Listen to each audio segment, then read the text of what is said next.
Hello, my name is Dahlia, and I wanted to do another quick video. I'm recording these all in the same morning. That's why I'm wearing the same hoodie, and that's why I look like a mess, because I haven't slept. Um, but I wanted to do a quick video about my top 5 albums of all time. And I'm going to be using, for the records that I can, my record collection as a visual reference, and so you can get like a little peer into that. I am planning to do another video where I show you my whole record collection, and that will be very fun. But anyway, number 5 is The Glow Part 2 by The Microphones. The Glow Part 2 by The Microphones, I mean, obviously it's on this list, so obviously I think this, but I think it's one of the best written albums of all time. It's a story-based, like, concept album, but the story is a little bit incoherent, because the story is life, and life is incoherent.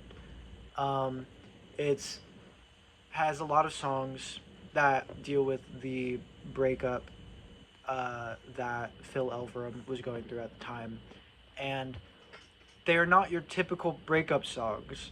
And I can't stress that enough. I've never heard better written breakup songs than the breakup songs that are on this album. I've never listened to the only other breakup song that isn't on this record that I've listened to where I've gotten genuinely emotional is Somebody That I Used to Know by Gautier. But other than that, I don't like breakup songs. I don't like love songs. This album has the best breakup songs and the best love songs of all time.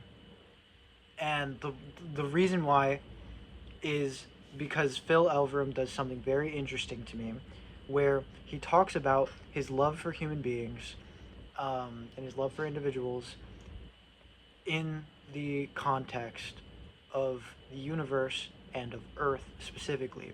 And he ties a lot of parallels between his love for those things and his love for human beings. And it leads to some of the most interesting lyricism that I've ever heard, ever. On to the next album. So, number 4 in the next album on my list is Post by Bjork. Now, there are Bjork records that I think are like better than this, but this is the one that I really find myself coming back to the most, and the one that I feel like I connect with the most. I think it's the most consistent of all of her records, and like just going through the list of songs here, I don't think that there's a single bad one. I don't think there's a single one that's even slightly disinteresting. I don't really know what to say about this album because it's kind of a little bit beyond my comprehension. Bjork is a fucking genius, and I feel like me talking about her work would only undermine it, to be quite honest. I love this album. I love the cover art of this album. Stop doing that. But yeah, she's beautiful. This cover is beautiful. This record is beautiful. I'm tempted to spin it right now, but I won't because I want to finish making the video.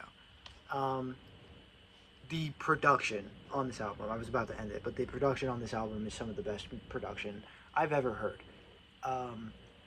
Every sound in this album is a beautiful, well-crafted, and loved sound. Bjork is a genius, if I didn't say that already. The next album on my list is Plastic Beach by Gorillaz. Plastic Beach by Gorillaz is a phenomenal fucking album. It is almost unrivaled. I love every single song on this album. I don't think that there's a single weak point. I think that the production is, again, some of the best production I've ever heard. Again, every sound on this album, it feels like it was like specifically crafted to please me. Like, I love, like, the production on this album has influenced me so much in making my own music. I love Plastic Beach, and again, I love the cover art. Like Gorillaz always has really good art. I just think that this is beautiful. I kind of wish that I got like the sunset version, but it's lovely to look at. Um, and on the sleeves, I just want to show the sleeves because Jamie Hewlett's art really makes the band. This is Cyborg Noodle, and this is some of the coolest art that I've ever fucking seen. And then on the back, you get like another view of Plastic Beach and Russell all bigged up because the lore of this album, like he fucking like spent like what was it like 5 years at the bottom of the ocean, and he like absorbed a bunch of radiation from the ocean. That's another thing. Um, this album has a lot of environmental themes, and I am very strongly an environmental advocate. I can't stress that enough. I feel like that should not be. I'll just get into this a little bit. That should not be even slightly controversial. We all live on the same fucking planet, and it's our fucking duty to take care of it. Like, and it's not for the planet's sake. It's not for the fucking planet's sake, because you know what? The planet will be fine no matter what we do to it. No matter how much we drill into it. No matter how much fucking carbon dioxide we fucking pump into the atmosphere. The planet will still be here. But you know who won't?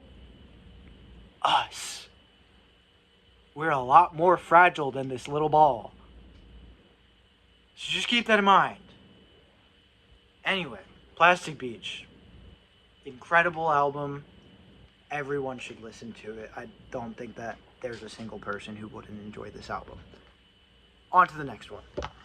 So, as I mentioned, for my top two, I don't have them on vinyl, but I'm planning to get them. So, the second, number two on my list is Mount Eerie by the Microphones. Another Microphones record, and my favorite of Phil Elverum's work. Mount Eerie is an album comprised of only 5 songs, I believe, from memory, 5 or 6 songs, but every single one of them deals with a different aspect of the universe and of life and of death. This album, I kind of view it as a sequel to The Glow Part 2. I mean, it's kind of a little bit obvious because it kind of ends. I mean, Glow Part 2 kind of ends where this album begins. But I view like The Glow Part 2 as being about life and about experiencing life. And I view Mount Eerie as like death. And it's not very subtle with that. It's very obvious what it's about. But that does not stop it from being a very powerful record about death. I don't think I've ever heard more thought-provoking lyrics. This is my favorite album lyrically. And production-wise, it's very close.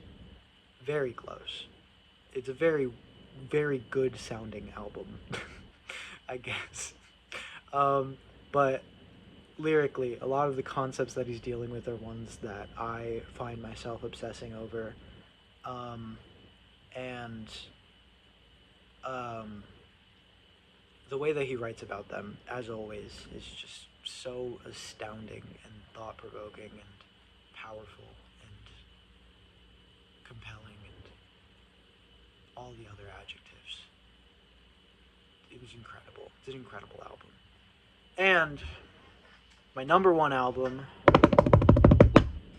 is The Mollusk by Ween. It's a little bit of a sillier one compared to Mount Eerie and pretty much everything else on this list as well. But it's the album that I go back to most frequently. It's the album that I have the most fun with. I just can't stop listening to this album. Pretty much every day I'm listening to this album. Um, every single song on it is so fun. Well, with the exception of one, because it's gonna be alright, is one of the saddest songs that I've ever heard.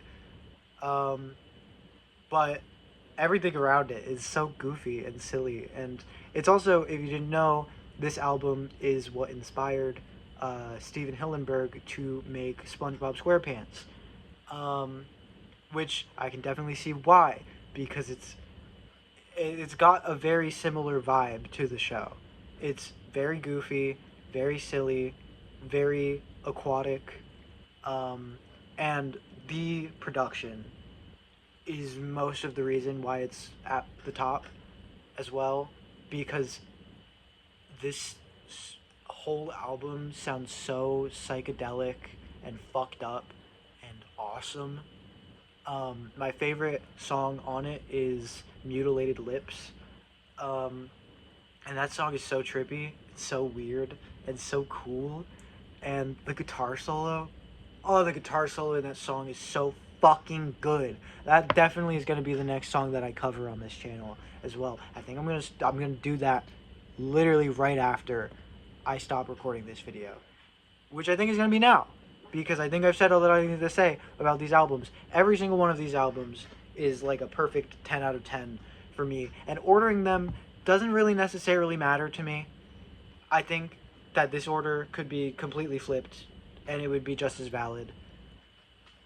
Every single one of these albums is flawless. I love everything that these albums have offered me, and I just keep eating it up every single time. Goodbye.